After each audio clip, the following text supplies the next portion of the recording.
Top पे है जोश। चलो स्टार्ट हम लोग करते हैं बेटा आज का सेशन। और तीसरा फैक्टर बल्क करेक्टराइजेशन में, तीसरा factor crystallinity, polymorphism, fine particle characterization और पाउडर डेंसिटी और फ्लो प्रॉपर्टी को चेक करना, हाइग्रोस्कोपिसिटी और कॉम्पैक्शन प्रॉपर्टीज, इन सभी चीजों को हमें चेक करना है एक एक करके। थर्ड पार्ट हम लोग स्टडी कर रहे थे, that one is the powder density and flow property. Powder density और पाउडर की फ्लो प्रॉपर्टी को चेक करने के लिए, है ना, हम लोग क्या करते हैं, दो मेथड इसमें है। एक है हमारा इनडायरेक्ट मेथड और दूसरा है हमारा डायरेक्ट मेथड।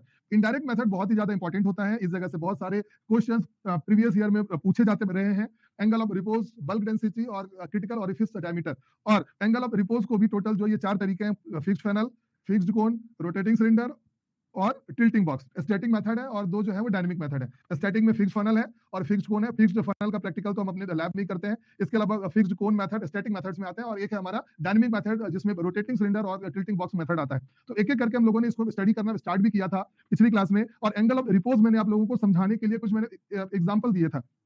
मान लो एक ऐसा मैंने स्ट्रक्चर दिया था आपको कि आपका ये रिमोट कंट्रोल है और इसके ऊपर में समझो कि ये पाउडर है ना, इसके ऊपर में पाउडर है और हम इसका एंगल को अप करते जाएंगे। डायग्राम में तुम्हें इमेज में तुम्हें दिख भी रहा होगा वीडियो में, देखो इसको ऊपर करता जा रहा हूँ। ऊपर में जैसे जैसे मैं करता जा रहा हूँ तो एंगल भी बन रहा है, इधर पे एंगल बन रहा है। तो एंगल, जिस एंगल पे ये ऊपर वाला पार्ट जो है नीचे गिर जाएगा, है ना, तो वही उसका क्या है, एंगल ऑफ रिपोज है।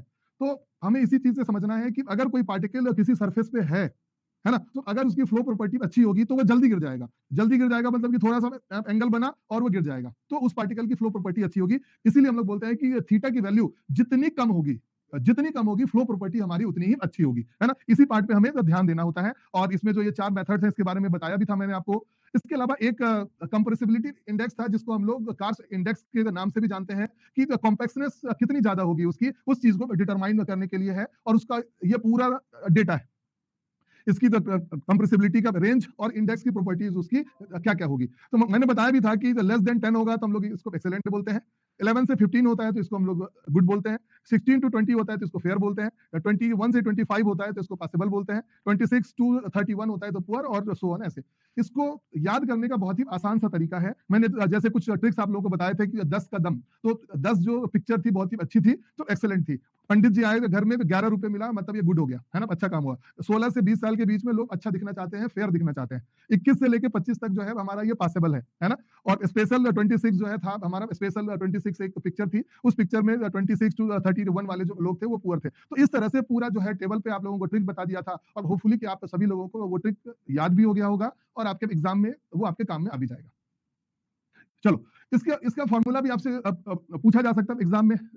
कार्स कंप्रेसिबिलिटी इंडेक्स जो है, tap density minus bulk density divided by the tap density into 100, इससे हम लोग कंप्रेसिबिलिटी इंडेक्स को निकाल सकते हैं। चलो इसके बाद आते हैं बेटा हॉजनर रेशियो। हॉजनर रेशियो जो है टैप डेंसिटी और बल्क डेंसिटी का क्या होता है, रेशियो होता है। आइए हम लोग एक टेबल को याद करते हैं कि अगर हमारी फ्लो प्रॉपर्टी एक्सीलेंट होगी, गुड होगी, फेयर होगी, पॉसिबल होगी, पुअर होगी, वेरी पुअर होगी और वेरी वेरी पुअर होगी, तो इस कंडीशन में क्या क्या हो सकता है। कार्स इंडेक्स तो आपको समझ में आ गया 10, ये समझ में आ गया था 10, 11 to 15, 16 to 20, ये पूरा डेटा बिल्कुल याद हो चुका है सभी लोगों को। चलो अब आते हो हॉजनर रेशियो पे, ध्यान दो। यहां पे इस साइड में जो भी डेटा है हम लोग बात करेंगे इस जगह पे 1 का। याद ये कैसे होगा बताओ। इसको बोलेंगे 1.1, इसको बोलेंगे 1.2, इसको बोलेंगे 1.3, इसको बोलेंगे 1.4, इसको बोलेंगे 1.5 और इसको बोलेंगे 1.6। ध्यान दो यहां पे ध्यान दो तो आपको समझ में आ जाएगा। ये जो स्टार्ट हो रहा है ये 1 से स्टार्ट हो रहा है, ये स्टार्ट हो रहा है 1.12, नियर अबाउट 1 ही है। 1.19 इसके नियर अबाउट 1.2 ही है। 1.26 इसका नियर अबाउट 1.3 ही है। 1.35 इसका नियर अबाउट 1.4 ही है। 1.46 इसका नियर अबाउट 1.5 ही है। ये 1.6।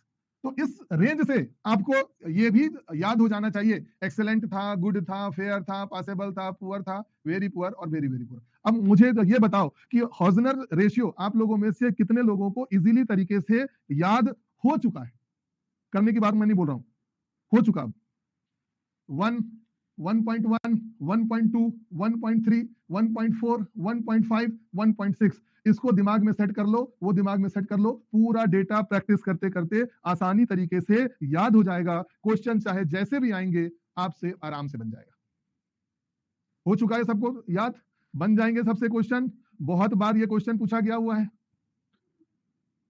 चलो वेरी गुड। हो गया सर याद पहली बार इतनी जल्दी? सर मुझे समझ में ये नहीं आया। बेटा हॉजनर रेशियो जो है, हम लोग अभी क्या स्टडी कर रहे हैं? मतलब बेटा ऐसी टाइप की बात तुम लोग कर देते हो ना, एक आध बच्चे, मतलब ऐसा लगता है कि हम लोग कहां से आसमान से गिर के जमीन पे आ गए, है ना? बेटा ये क्या चीज हो रही है? अभी पढ़ाई लिखाई चल रही है, प्री फॉर्मुलेशन हम लोग चैप्टर स्टडी कर रहे हैं। प्री फॉर्मुलेशन में क्या किया जाता है? जो भी ड्रग हम लोग बनाने जा रहे हैं, फॉर्मुलेट करने जा रहे हैं, उन एपीआई और एक्सेपिएंट्स का टेस्टिंग करते हैं। हमारे सामने पाउडर है, और पाउडर मतलब कि ड्रग, पाउडर मतलब एक्सेपिएंट्स। जो पाउडर है उसका फ्लो प्रॉपर्टी अच्छा होना चाहिए, बेहतर होना चाहिए। बेटा लैब में आपको प्रैक्टिकल में एंगल ऑफ रिपोज नाम का प्रैक्टिकल एक करवाया गया होगा।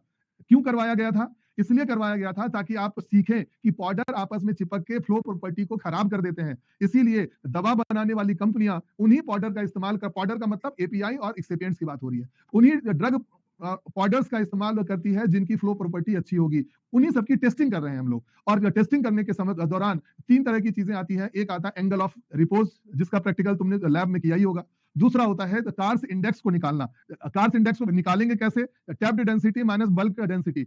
अब कोई ऐसा बच्चा हो जो ये बोले सर मेरे को टैप डेंसिटी होता क्या है पता ही नहीं है, तो बेटा मैं आपकी क्या मदद कर सकता हूँ इसको? हालांकि मैंने पिछली क्लास में इसके बारे में पूरा डिटेल में बताया भी है कि टैप डेंसिटी क्या है और बल्क डेंसिटी क्या है, बताया हुआ है, जाके सुन लेना, फिजिकल फार्मेसी में भी पढ़ते हो। उसी तरह से हॉजनर रेशियो है। हॉजनर रेशियो पाउडर का फ्लो प्रॉपर्टी को चेक करता है। अगर मैं आपको बोलूं आपके शरीर का तापमान 103 डिग्री सेंटीग्रेड है, इससे क्या समझते हो बताओ आप?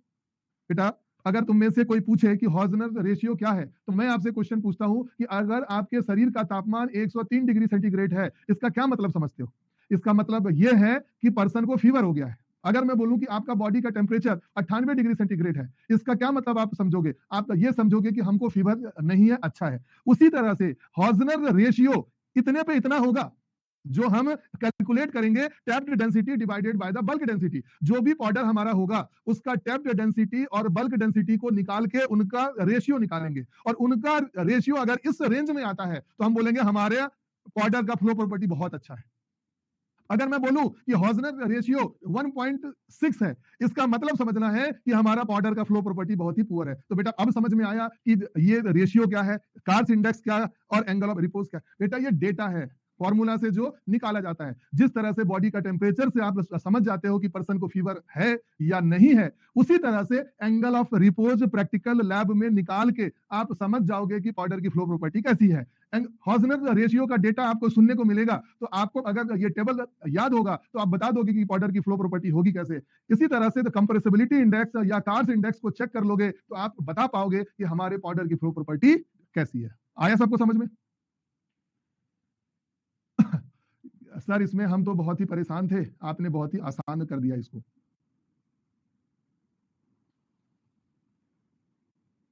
सर अब एंगल ऑफ रिपोज की ट्रिक बता दीजिए, मतलब कि अब लोभी मत बनो और थोड़ा सा याद भी करो। कार्स इंडेक्स का बता दिया, हॉजनर रेशियो का बता दिया, आप एंगल ऑफ रिपोज पे आ जाओ। जो 25 से 30 वाला होगा, मतलब डेटा जितना कम फ्लो प्रॉपर्टी उतनी अच्छी। देखो 25 से 30 जितना कम है फ्लो प्रॉपर्टी उतनी अच्छी होगी, है ना? चलो चलो हो गया। 25 से 30, 31 से 35, 36 से 40, 41 से 45, याद करना पड़ेगा थोड़ा। चलो ओके, क्वेश्चन बनाइए। इस बार का क्वेश्चन है जीपैट 2025 का। अब आगे जाने से पहले कार्स इंडेक्स के बारे में बेटा मैं आपको बताना चाहूंगा कि जो ये टेबल है ये यूनिवर्सल है, हर जगह मिलेगा, सीबीएस सुब्रमण्यम से लेकर हर जगह, है ना? लेकिन लैकमैन की बुक देखोगे अगर उसमें टेबल, तो थोड़ा सा डिफरेंस दिया हुआ है। बाकी अपने दिमाग से आप इसको बना सकते हो। A powder has the Carr's compressibility index in the range 12 to 16, the flowability of the powder will B.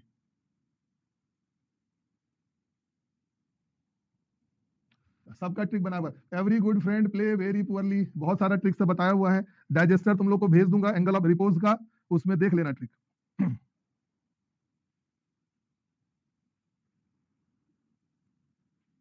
तो 12 से 16 वाले में आ रहे हैं, है ना? 12 से 16 वाले में तो देखो तुम्हारा ये 12 से 16 वाला तुम्हारा यही आ रहा है, 11 12 13 मैक्सिमम जो है तुम्हारा आंसर हो जाएगा इसका गुड। आंसर क्या हो जाएगा? Good. Option number C is the correct. Option number C is correct. The powder has a Carr's compressibility index in the range of the 12 to 16. The flowability of the powder will be good. आ गया। अगले question पे आ जाइए। NIPER जी 2003 और Tamil Nadu DI 2019 में पूछा गया हुआ है। Flow property of the drug can be determined by the measurement of its angle of repose, its partition coefficients, its solubility, its dissociation constant. बहुत बार, एक नहीं कई बार पूछा गया हुआ है, फार्मासिस्ट एग्जाम का फेवरेट क्वेश्चन है ये। एंगल ऑफ रिपोज एक नहीं कई दफा पूछा गया हुआ क्वेश्चन है। वेरी गुड, बहुत बढ़िया। आंसर क्या हो जाएगा? Answer is a, it's is the angle of repose. बहुत बढ़िया। योगेश, अयान, दीपिका, संध्या, सनिका, सुजीत, वेरी गुड बेटा। प्राची, वेरी गुड, बहुत बढ़िया। आंसर हो जाएगा क्या बेटा? It is the angle of repose. अगला क्वेश्चन आ जाइए। नाइपर जी 2015 और 2022 में क्वेश्चन आया हुआ है। If the Carr's compressibility index value is in between 26 to 31 then the flow will be poor, excellent, possible और वेरी वेरी पुअर। इसके लिए क्या बताया था? स्पेशल 26। स्पेशल 26 वाले जो पिक्चर में जो लोग थे वो बहुत ही क्या थे? पुअर थे। वो क्या थे बेटा? पुअर थे। आंसर हो गया क्या हमारा? Poor is the correct answer. और जो सी आंसर दे रहे हैं या डी आंसर दे रहे हैं, पता नहीं क्या सोच के दे रहे हैं और कौन सी दुनिया में जी रहे हैं, समझ ही नहीं आता मेरे को। गला मेरा तो दर्द दे दिया बताते बताते ट्रिक। और लेकिन आप, और ऐसा ट्रिक एकदम आसान सा छोटे बच्चों वाला ट्रिक है ना, फिर भी सी और डी बता रहे हो। स्पेशल 26 बताया था, कार्स कंप्रेसिबिलिटी इंडेक्स बताया था, फिर भी नहीं करोगे तो बेटा आपकी जिम्मेदारी है, मैं क्या कर सकता हूँ। चलो आ जाइए अगले क्वेश्चन पे। Which of the following is a indirect method for measurement of the flow property except पूछा हुआ। दो मेथड थे फ्लो प्रॉपर्टी को चेक करने का, एक था डायरेक्ट, एक था इनडायरेक्ट। इसमें पूछा गया हुआ है इनमें से कौन सा इनडायरेक्ट है, लेकिन एक्सेप्ट पढ़ लेना इस जगह। एक्सेप्ट।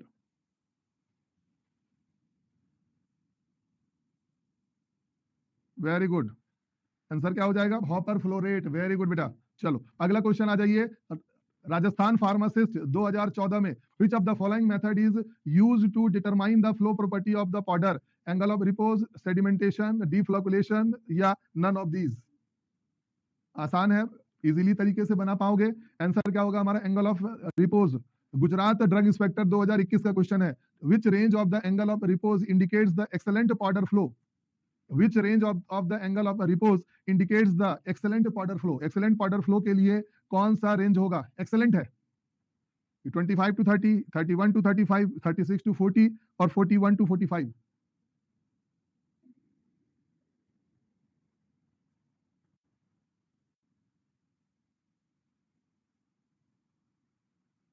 आंसर क्या हो जाएगा? ए इज द करेक्ट आंसर। जितना ये थीटा कम हो जा रहा है, पाउडर की फ्लो प्रॉपर्टी उतनी अच्छी हो जा रही है, तो 25 से लेकर 30 तक एक्सेलेंट वाला आएगा, है ना? सबको पता है। आ जाओ। Value of the angle of repose are between 41 to 45 then the flow property will be excellent, good, possible या पुअर। 41 to 45 है।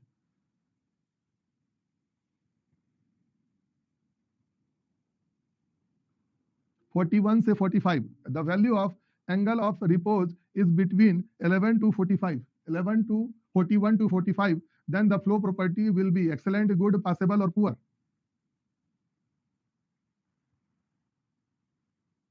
चलो जिन लोगों ने पॉसिबल जवाब दिया है, प्रमोद बहुत अच्छे,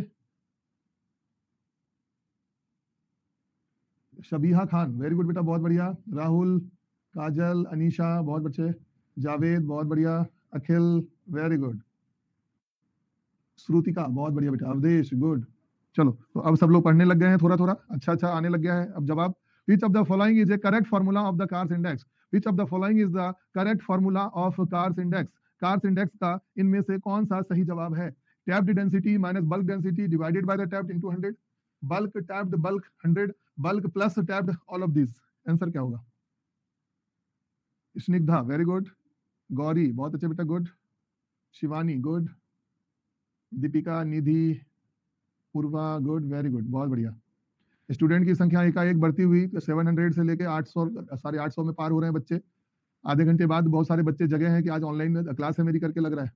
चलो प्रजापति पहले टाइम जो है 2 बजे से था, लेकिन बाद में चेंज करके 1 बजे कर दिया गया, इसीलिए क्योंकि आज एम्स भुवनेश्वर का फार्मासिस्ट के क्वेश्चन पेपर का एक्सप्लेनेशन है, ओरिजिनल क्वेश्चन पेपर का। बहुत सारे बच्चे ऐसे होंगे जो क्वेश्चंस को जाके बनाओगे वहां पे, तो यूट्यूब पे ऑनलाइन चले जाना, क्वेश्चन को सॉल्व करना। Very good, A is the correct answer, A is the correct answer, very good. आते हैं अगले क्वेश्चन पे। For the good flow of the powder value of Hausner ratio is, good flow के लिए क्या रहेगा? Good flow, for the good flow of the powder value of Hausner ratio is 1 to 1.11 1.12। Dhaneshwari, Puja, Abhishek, Pramod, very good, बहुत बढ़िया। वैष्णवी, बहुत अच्छे। योगेश, जवाब दो जल्दी जल्दी बेटा, फटाफट। ऋषिकेश, गुड, जवाब दीजिए बेटा, जवाब दीजिए। तन्मय, गुड। तो आंसर क्या हो जाएगा हमारा? श्रद्धा, गुड।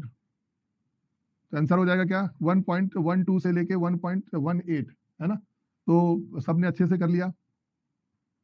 तो 3 चीज हो गई, क्रिस्टलिटी पॉलीमॉर्फिज्म हो गया, फाइन पार्टिकल कैरेक्टराइजेशन भी हो गया, और पाउडर डेंसिटी और फ्लो प्रॉपर्टी भी होगी। अब बेटा हम लोग बहुत ही इंपॉर्टेंट पार्ट पे आते हैं, ठीक है, कि आखिरकार ये हाइग्रोस्कोपिसिटी क्या होती है और हाइग्रोस्कोपिक सब्सटेंस क्या होता है, ठीक है। हाइग्रोस्कोपिसिटी तो एक फेनोमिनन है, हाइग्रोस्कोपिसिटी तो एक फेनोमिनन है जिसके जरिए हम लोग बोल सकते हैं कि ऐसा सब्सटेंस जो मॉइस्चर को एब्जॉर्ब करने की कैपेसिटी रखता हो। ऐसे बहुत सारे ऐसे मटेरियल्स हैं, बहुत सारे ऐसे पाउडर्स हैं जिनमें ये कैपेसिटी होती है कि वो क्या करते हैं, इन्वायरमेंट से मॉइस्चर को एब्जॉर्ब कर लेते हैं। जैसे सॉल्ट, आप तो खैर अच्छे कंटेनर्स आने लग गए, हम लोग उसको सील टाइट करके रख देते हैं, लेकिन जो बच्चे गांव के होंगे और जहाँ पे हम हमारे मसाले जो रखे जाते हैं और सॉल्ट मान लो ओपन प्लेस पे होता है, ऐसे जगह पे देखो होगे कि बारिश के सीजन में वो मॉइस्चर को एब्जॉर्ब कर लेता है। और तो और छोड़ो, होटल जाते होगे और नमक वाली जो बॉटल होती होगी, आप जिससे नमक का इस्तेमाल करते होगे, उसमें आपने जरूर से ऑब्जर्व आपने किया होगा कि बारिश के समय में वो क्या हो जाता है, स्टिकी हो जाता है, या उससे सॉल्ट जो है बाहर नहीं आ पाता क्योंकि उसमें मॉइस्चर एब्जॉर्प्शन हो जाता है। तो हाइग्रोस्कोपिसिटी एक फेनोमिनन है जहां पे कोई भी सॉल्ट या पाउडर मटेरियल क्या करता है, एक्सटर्नल इन्वायरमेंट से मॉइस्चर को कंटेन कर लेता है, ठीक है। अब आते बेटा हम लोग कि आखिरकार जो है ये होते क्या है ना, इसको और भी ज्यादा डिटेल से देखते हैं कि आखिरकार एब्जॉर्ब होता है कि एड्सॉर्ब होता है कि क्या क्या होता है। ये तुम्हारा पाउडरी मटेरियल है, और पाउडरी मटेरियल को समझाने के लिए मैंने बताया कि इसके सरफेस पे और इनसाइड द कंपाउंड 2 फिनोमिना होता है। आप इस चीज को बहुत अच्छे तरीके से समझ भी सकते हो कि अगर कोई हमारा सरफेस मटेरियल है, सरफेस मटेरियल पे अगर कोई मॉइस्चर आके एडहेयर होता है, तो ऐसे को हम लोग क्या करते हैं, that is known as the adsorption. और वही मॉइस्चर अगर इनसाइड द कंपाउंड आ जाएगा, हम लोग क्या करते हैं, इसी को क्या बोलते हैं, एब्जॉर्प्शन। एब्जॉर्प्शन एक फिनोमिनन है जो कि क्या करता है, इस पाउडर के वेट को और भी ज्यादा इंक्रीज कर देगा, है ना, leading to increase the weight of the powder, and its also affect the physicochemical properties of the powder, है ना। और इसी फिनोमिनन को हम लोग क्या बोलते हैं, this phenomenon is known as the hygroscopicity, ability of a substance to attract and absorb moisture from its surrounding environment, leading to the increase in their weight and physiochemical properties. They are known as the hygroscopicity. इसी process को हम लोग क्या बोलते हैं कि बेटा hygroscopicity के नाम से जानते हैं। और हाइग्रोस्कोपिसिटी फिनोमिनन पे ध्यान देना हमारे लिए बहुत ही ज्यादा इंपॉर्टेंट है, क्योंकि अगर मॉइस्चर हमारे ड्रग पार्टिकल्स में आ गया तो ऐसे कंडीशन में वो हमारे ड्रग को किसी न किसी तरीके से अफेक्ट करने की पूरी कोशिश भी कर सकता है।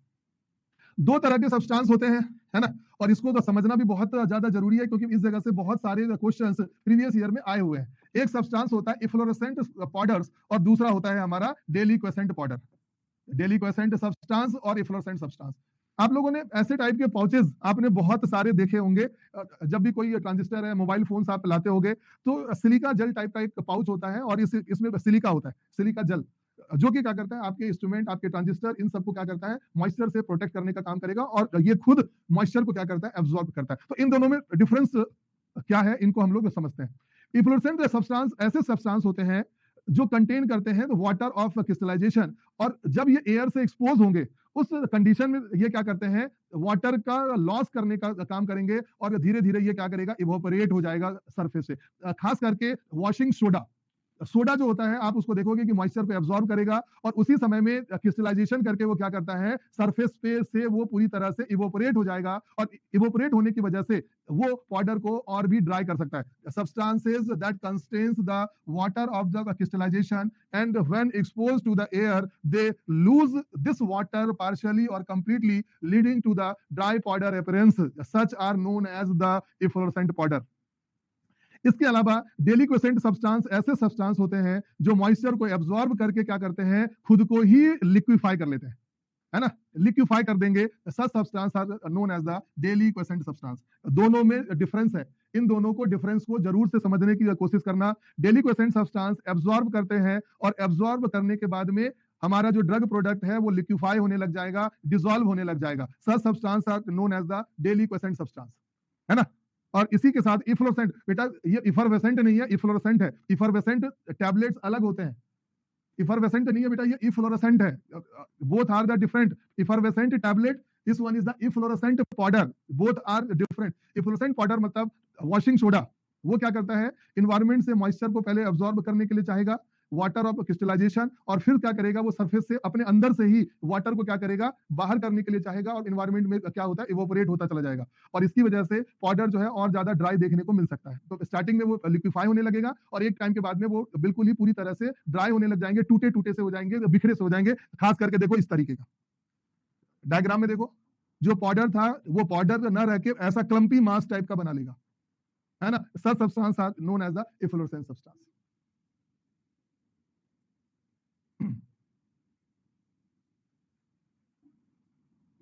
सर दोनों का सिंपल एग्जांपल दीजिए।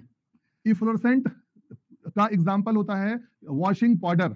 वॉशिंग पाउडर आपका क्या करता है, पहले एब्जॉर्ब करेगा इन्वायरमेंट से और फिर अपने अंदर से ही फिर बाहर आने लगेगा उसके पाउडर से, और इस तरह से क्या करेगा, पाउडर एक समय के बाद में एकदम से ड्राई दिखने लग जाता है। इसको हम लोग बोलते हैं वाटर ऑफ क्रिस्टलाइजेशन।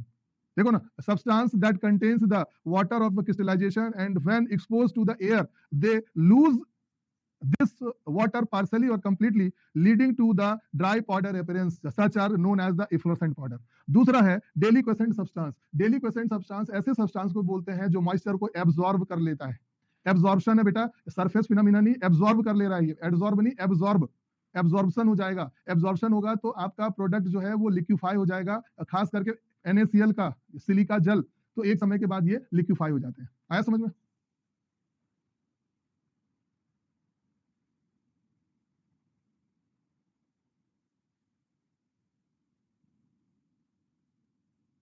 एग्जैक्टली ये जावेद यही है। मॉइस्चर इस वॉशिंग पाउडर में पहले से भी मॉइस्चर है और एक्सटर्नल मॉइस्चर भी आ गया, है ना। और फिर क्या करेगा, ये अपने सरफेस से मॉइस्चर को बाहर करने लगेगा और फाइनली पाउडर जो है ड्राई हो जाएगा। पाउडर जब वो ड्राई होगा तो इस तरह का क्लम्पी मास बना लेगा, इस तरह का, इफ्लोरेसेंट बोलते हैं इसको, है ना। सर प्रैक्टिकल करके बता दो, इफ्लोरेसेंट वाले को ऐसे समझ में नहीं आ रहा बेटा। प्रैक्टिकल इसको बेटा एक चीज तो समझ सकते हो ना, घर में अभी तो बारिश का सीजन है, दोनों काम करके देख लो घर में ही। क्या करना, एक नमक का कोई एक कंटेनर लेना, बारिश हो रही होगी, बालकनी में जाके छोड़ देना, है ना। और उसको 4-5 दिन के बाद देखना कि हालत क्या है, समझ में आ जाएगा। जो वो नमक है, that one is the deliquescent substance. दूसरा वॉशिंग पाउडर, वॉशिंग पाउडर को लेना, ओपन कंटेनर को कप वप में रख के बालकनी में छोड़ देना, है ना। उसमें भी सेम तरह के फिनोमिनन होंगे, उसके अंदर का जो मॉइस्चर है और बाहर का मॉइस्चर दोनों आके आएगा और एक समय के बाद इवोपरेट होने लगेगा, वो बाहर की ओर जाने लगेगा, वाटर ऑफ क्रिस्टलाइजेशन होगा और इस प्रोसेस में आपका पाउडर मास कुछ इस तरीके का बन जाएगा। जो फाइन पाउडर्स थे आपके, ऐसा एग्लोमरेशन टाइप का हो जाएगा। कॉटन को जैसे पानी में भिंगा देते हो, उसके बाद में कॉटन को देखो वो कैसा हो जाता है, वैसा ही आपका ये पाउडर का जो मास था, ये पाउडर का मास क्या होगा, एग्लोमरेट हो जाएगा। Such are known as the efflorescent powder. This is not the effervescent tablet. इसको भी जरूर से समझे में रहेंगे। चलो अब हम लोग बात करते हैं बेटा क्लासिफिकेशन और परसेंटेज वाटर अपटेक को लेके। इंपॉर्टेंट टेबल है, ध्यान रखो। अगर जरा खुद सोच के देखो कि बहुत कम अमाउंट अगर एब्जॉर्ब होगा, मान लो कि टोटल वेट में सिर्फ 0 से लेके 0.12, मतलब एकदम से थोड़ा सा अमाउंट, इसका मतलब है हमारा सब्सटेंस क्या है, नॉन हाइग्रोस्कोपिक है, मॉइस्चर एब्जॉर्ब करने वाला नहीं है।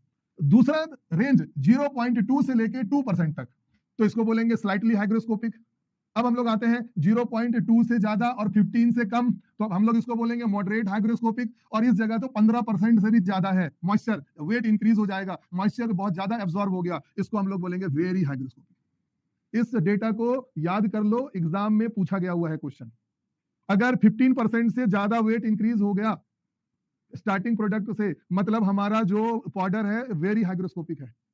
इसके अलावा 0.2 से 15 है तो मॉडरेट, अगर 0.2 से 2 है तो हम लोग बोलेंगे स्लाइटली, और एकदम ही कम सा है 0 है या 0.12 है, मतलब हम लोग बोलेंगे हमारा सब्सटेंस नॉन हाइग्रोस्कोपिक है। याद कर लो इसको। क्वेश्चन बनाते हैं, है ना।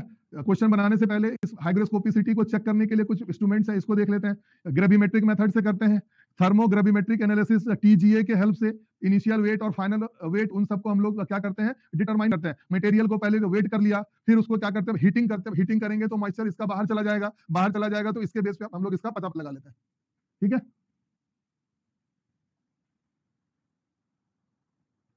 क्लियर बेटा। इसके बाद एक मेथड है हमारा Karl Fischer titration method, okay, chemical method है। और एक है हमारा गैस क्रोमेटोग्राफिक मेथड। तो चार मेथड हो गए, कौन कौन से, ग्रेविमेट्रिक हो गए, थर्मोग्रेविमेट्रिक मेथड हो गया, कार्ल फिशर टाइट्रेशन मेथड हो गया, और गैस क्रोमेटोग्राफिक मेथड हो गया। इन सभी मेथड से हम लोग क्या कर सकते हैं, हाइग्रोस्कोपिसिटी को चेक करते हैं। आइए एमसीक्यूज बनाइए।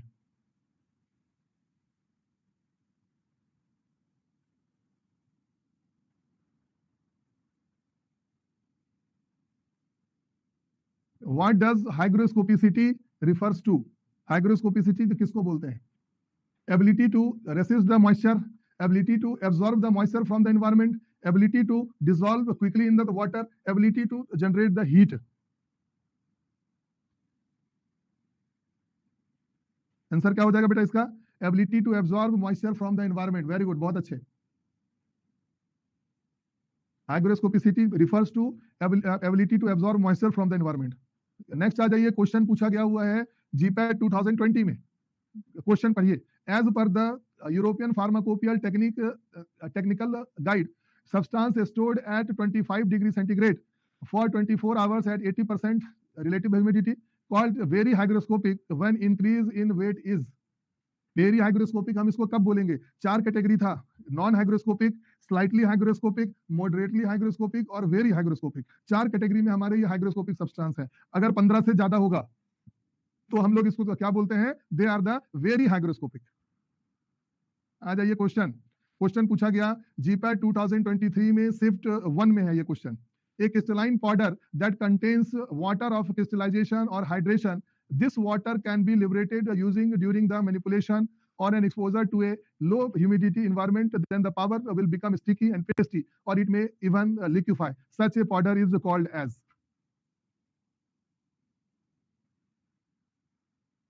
बेटा यहां पढ़ लो, ये क्या लिखा हुआ है, वाटर ऑफ क्रिस्टलाइजेशन और हाइड्रेशन, वाटर लिबरेट होगा। पढ़ लो क्या लिखा हुआ है पहले, water can be liberated, water of crystallization, then powder will become sticky and pasty और it may be the liquefy, और उसके बाद फाइनली आंसर क्या होगा, आंसर इज द एफ्लोरेसेंट। पहले स्टिकी, पेस्टी, लिक्विफाई होगा और फाइनली वाटर को इवोपरेट करके फिर से वो क्या हो जाएगा, ड्राई फॉर्म में चेंज हो जाता है। जो मैंने वॉशिंग सोडा का जो पूरा आपको एग्जांपल दिखाया था वो उसी तरीके का है। डायरेक्टली क्वेश्चन है, बहुत सारे बच्चों ने डेली क्वेश्चन जवाब दिया था। बेटा डेली क्वेश्चन बहुत ही इजी था, एफ्लोरेसेंट भी इजी था, कई बार हम लोगों ने इस पे डिस्कशन भी किया है। नाइपर जी 2010 का question, which of the following substance liberate water of crystallization, hygroscopic, efflorescent, deliquescent या यूटिक्टिक मिक्सचर।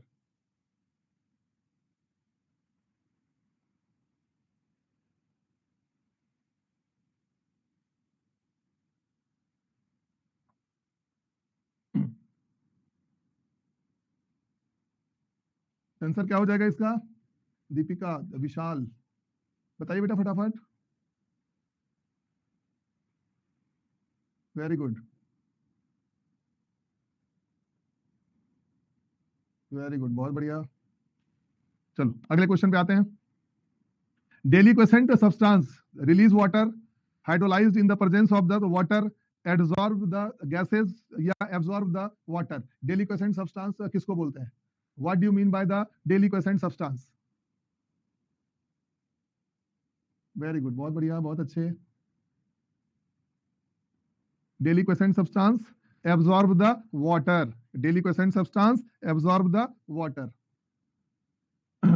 अगले क्वेश्चन पे आ जाइए, जीपैट 2023 का, which of the following molecular properties can be determined by the thermogravimetric analysis, which of the following molecular properties can be determined by the thermogravimetric analysis, TGA. TGA से इनमें से कौन सा प्रॉपर्टीज को एनालाइज करते हैं? Solubility को analyse करते हैं, हाइग्रोस्कोपिसिटी को एनालाइज करते हैं, कलर स्टेबिलिटीज को एनालाइज करते हैं, या हाइड्रोलिसिस को?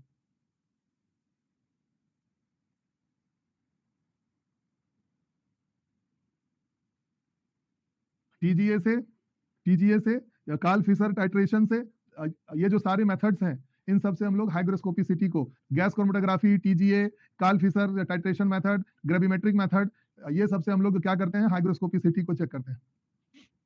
Which of the following method used for the study of the hygroscopic substance? Gravimetric method, thermogravimetric analysis, Karl Fisher titration, या all of these? Which of the following method used for the study of the hygroscopicity of the compound? Gravimetric, TGA, Karl Fisher, या all of the above?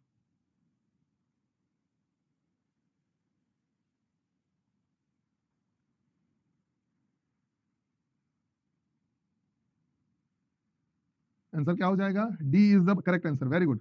आ जाइए, इसको बनाइए। Match of the following, slightly hygroscopic, hygroscopic, very hygroscopic और deliquescent. P Q R S आपको 4 option है, match करना है।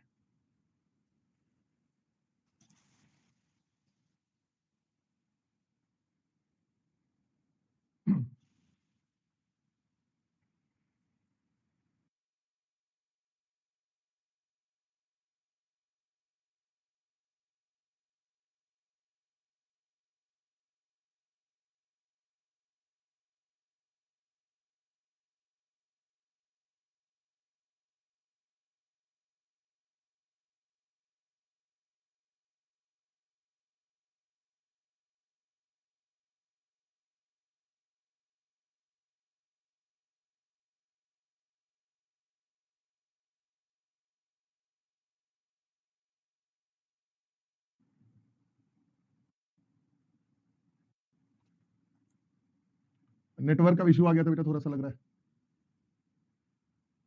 अभी देखो ठीक है? अभी अब देखो ठीक है?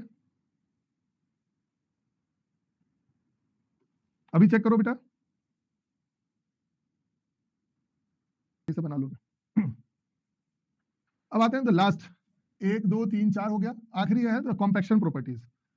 कंप्रेशन प्रॉपर्टीज के अंदर में बेटा हमारे लिए ये 3 जो टर्म है बहुत ही इंपॉर्टेंट है, और देखोगे तो आपको ये तीनों जो है एक जैसे ही मिलते जुलते मिलेंगे, और बहुत सारे बच्चे इसमें परेशान भी रहते हैं। परेशान इसमें बिल्कुल नहीं होना है, हमें इसमें कीवर्ड्स को पहचानना है कि इसका कीवर्ड क्या है और इसका डेफिनेशन जो है होगा क्या। अगर हम लोग बात करें कॉम्पैक्शन की, है ना, कॉम्पैक्शन के अंदर अगर हम किसी मटेरियल को किसी मैकेनिकल फोर्स के जरिए अगर हम लोग थोड़ा कंप्रेस करते हैं, है ना, प्रेस करते हैं, ऐसे ऐसे टर्म को हम लोग कॉम्पैक्शन के नाम से जानेंगे। जैसा कि आप ये डायग्राम में ये देख भी पा रहे होगे कि डाई है, पंच है, ऊपर से देखो पाउडर आ रहा है, अपर पंच आया, है ना, लोअर पंच, और इस तरह से करके फोर्स हमने डाला और फाइनली ये कॉम्पैक्शन करके हम लोगों ने इसका टैबलेट बना दिया, है ना। इट मींस कॉम्पैक्शन टर्म हम उस टर्म को बोलते हैं जब हम किसी एक्सटर्नल फोर्स, मैकेनिकल फोर्स के जरिए अगर हम किसी सब्सटेंस को कंप्रेस करते हैं, such is known as the compaction. Next अभी हम लोग स्टडी करेंगे कंप्रेशन के बारे में। कंप्रेशन टर्म जो है that is the reduction in the bulk volume. मान लो कि ये पाउडर फॉर्म है और हमने क्या किया, अपर पंच और लोअर पंच को हमने कंप्रेस करके क्या किया, हमने इसके वॉल्यूम को कम कर दिया, वॉल्यूम को रिड्यूस कर दिया। और जब ये वॉल्यूम इस जगह पे रिड्यूस होगा उस समय में इस जगह से इसके अंदर जो गैसियस जो होंगे वो सब क्या हो जाएगा, बाहर निकलता चला जाएगा और इसका मास जो है रिड्यूस हो जाएगा। ऐसे टर्म को हम लोग कंप्रेशन बोलेंगे। अब मेरे से कोई इस चीज को लेकर डिस्कशन कर ले, है ना, कि सर इसमें भी तो वही चीज हो रही है, इसमें भी तो हम लोग ये पार्टिकल्स को ऊपर से प्रेशर डाल रहे हैं और प्रेशर डाल के स्पेस हमारा ये कम हो, मैकेनिकल फोर्स लगा रहे हैं, इसमें तो वही चीज हो रहा है। लेकिन बेटा इसमें थोड़ा थोड़ा सा अगर हम लोग टर्मिनोलॉजीज को ध्यान से देखेंगे तो थोड़ा थोड़ा सा डिफरेंस भी है, और बोले तो चीजें सेम भी है। मैंने पहले ही बता दिया इस चीज को लेके कि अगर आप इसको डिफरेंस मानना चाहोगे तो थोड़ा सा नाम में और इसकी चीजों में हल्का सा डिफरेंस भी है, बोलोगे तो दोनों इसमें सेम भी है। अब जैसे कॉम्पैक्शन में हमने किसी मैकेनिकल फोर्स को जो डाला, तो मैकेनिकल फोर्स जो है हमारा की वर्ड हो जाएगा मैकेनिकल फोर्स को कंप्रेस करके। इट मींस कि अगर हमने डाला तो उस टर्म को हम लोग बोलेंगे कॉम्पैक्शन। अगर हम लोग बोलेंगे कि बल्क वॉल्यूम को रिड्यूस करने से गैसियस डिस्प्लेसमेंट हो रही है, तो इस टर्म को हम लोग बोलेंगे कंप्रेशन। दोनों सेम है, बिल्कुल मान रहा हूं बेटा मैं, दोनों के दोनों बिल्कुल सेम है, कोई अंतर नहीं है। लेकिन मैकेनिकल फोर्स जब आएगा उसको कॉम्पैक्शन बोलेंगे, है ना। वॉल्यूम रिड्यूस होगा और एयर बाहर जाएंगे, हम लोग उसको कंप्रेशन बोलेंगे। नेक्स्ट आते हैं कंसोलिडेशन।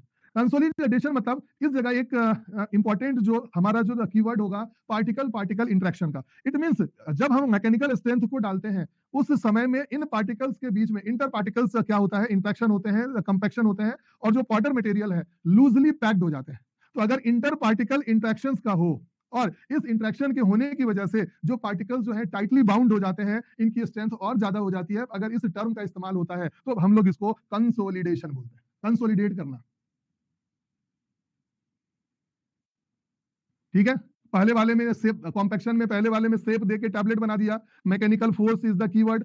यहाँ पे कोई हम ऐसा पर्टिकुलर सेप देने की बात नहीं कर रहे हैं, यहाँ पे वॉल्यूम को रिड्यूस किया, गैसियस इस जगह से बाहर होके आएंगे, हम लोग इसको कंप्रेशन बोलेंगे। और तीसरा कंसोलिडेट करना, कंसोलिडेट मतलब आपका होता है पार्टिकल्स पार्टिकल इंटरेक्ट होंगे और आपस में एक जगह आके इकट्ठा हो जाएंगे। बोलेंगे तो सेम भी है, बोलेंगे तो तीनों के तीनों टर्म्स अलग अलग जगह पे इस्तेमाल भी किए जाते हैं, आप इसको समझ सकते हो।